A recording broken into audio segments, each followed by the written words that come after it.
Samantala, pinapakyaw na ng fans ng pambansang kamao mga Manny Pacquiao merchandise. Inaasahan ding dudumugin ang mga venue kung saan ipapalabas ang kanyang laban kay Floyd Mayweather Jr. Nakatutok si Steve Dailisan. Pacman Mayweather caps, boxing gloves, keychain, jersey at ang mabentang Pac-May shirts. Ilan lang yan sa exclusive Team Pacquiao memorabilia na pinagkakaguluhan sa mismong hotel ni Pacman dito sa Gensan. Sininha na Pacquiao ng t-shirt na ipadadala niya sa mga kaibigan sa Amerika. Papasahin ko na lang pagdating ni Manny. Binibili talaga. Karton-karton pa nga yung iba, dinadala Manila. Kasi ang ginagawa din ng iba, bumibili ng marami dito, binibenta din pagdating dun sa Manila. Ang ilang die-hard Pacquiao fan, bumili pa ng painting na may lagda ng idolo sa halagang 25,000 pesos. Lahat sila sabik ng mapanood ang Battle for Greatness.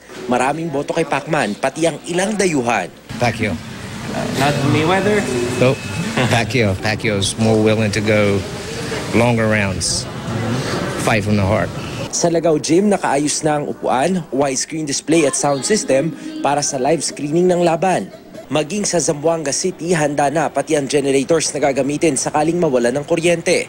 Nakagayak na rin ang iba't ibang venue ng live screening sa Metro Manila.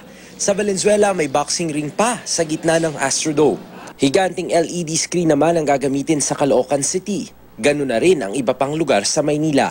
Mula rito sa General Santos City, Steve Dailisa, Nakatutok, 24 Oras.